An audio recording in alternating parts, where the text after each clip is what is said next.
el gobierno lo ponga. Porque dice la Biblia que cuando los hombres estén gritando paz y seguridad, destrucción repentina ha de sobrevenir. Charo, muy bien. No, él te quería decir algo, Charo. Charo, escúchame. Charo, tú estás...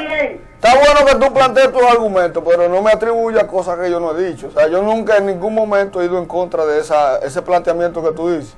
Tú y yo estamos de acuerdo con eso, porque yo incluso ni me gusta discutir mucho sobre temas de ese contenido, porque yo creo en Dios y punto. O sea, que no creo en Dios, yo tengo fe en Dios y punto. Sí, pero lo que sucede es que mucha gente se basa en que porque, por ejemplo, uno cita un texto bíblico, no tiene como fundamento, solamente va de lo científico. Pero la Biblia, todas las cosas científicas se han comprobado a través de la Biblia. Por ejemplo, la gente decía que la Tierra era cuadrada, sin embargo, la Biblia se escribió hace mucho tiempo. ¿Pero qué? La Biblia decía que se movía sobre el círculo de la Tierra. ¿Tiene mucha gente? La Biblia tiene todos los fundamentos bíblicos, son científicos también. Gracias, Charo. Gracias, Charo. Gracias.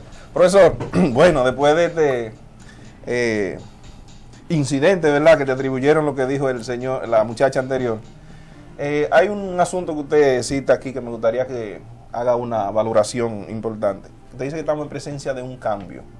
De un cambio epocal. Un cambio de época. ¿A qué realmente se refiere? Veo que cita el cambio de, por lo menos, la caída en el muro de Berlín. Pero antes de esa pregunta tenemos que cumplir con unos compromisos comerciales, porque se nos... ¿verdad?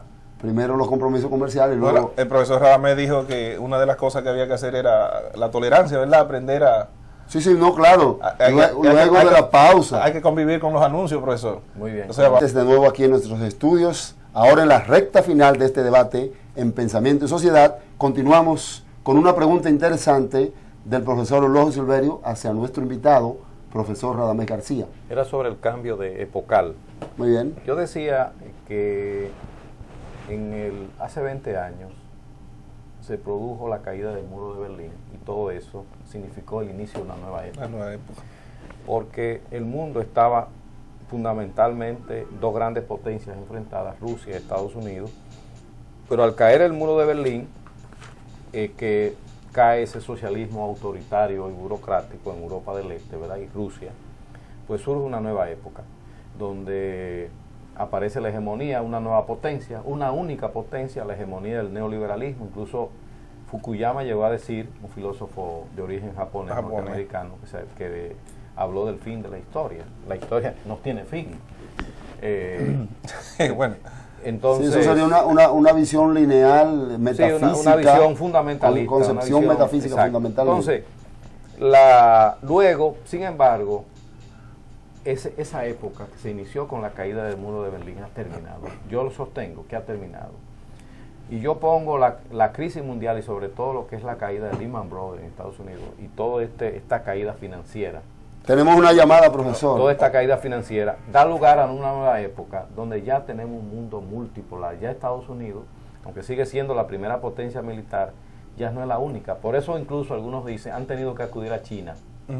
China resurge como la otra gran potencia. Incluso hay algunos que hablan del G2. Una llamada, profesor. De dos grandes potencias, China y Estados Unidos. Adelante. Sí, buenas noches. De verdad, felicitarlo por su programa. Hablo de Camboya, Santiago. Felicitar al licenciado y a todos ustedes. De verdad, la crisis solo tiene un solo nombre, y es que el hombre le ha dado la espalda a Dios. El único que tiene, el único que tiene la llave que abre todos los candados se llama Cristo Jesús. El hombre lo que anda buscando fama, llegó don fulano, y la gente lo aplauda, lo abraza, todo lo contrario de lo que Cristo quiso.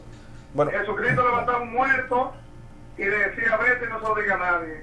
Sanaba un paralítico, con la gente no, el hombre le ha dado la espalda a Dios. Y la Biblia dice que por haberse multiplicado la maldad, el amor de muchos se enfriará. Nadie tiene amor por lo demás.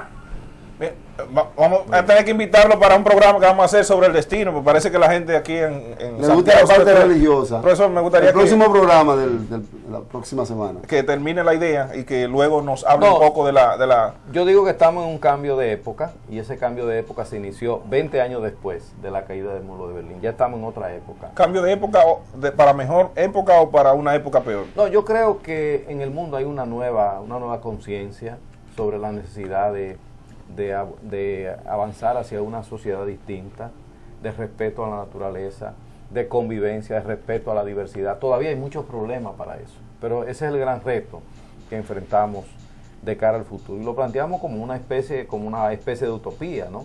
Como una aspiración de la humanidad. ¿Usted cree que el exceso de tecnologización de alguna manera no ha servido para deshumanizar un poco al hombre?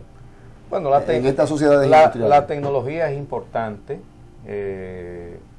y se va a seguir. Pero debe haber un equilibrio, profesor. Y se va a seguir avanzando. Incluso estamos avanzando hacia estados superiores tecnológicos. Incluso se habla de la posibilidad de sustituir el trabajo, el trabajador en la fábrica con la robótica, la nanotecnología, en fin, y todos los avances que han habido en la informática. Yo pienso de todas maneras que lo importante es que la tecnología le sirva al ser humano, no que el ser humano le sirva a la tecnología, naturalmente. O sea, la tecnología debe estar al servicio del ser humano. Yo creo que la historia de la humanidad ha estado dividida en 3 grandes etapas.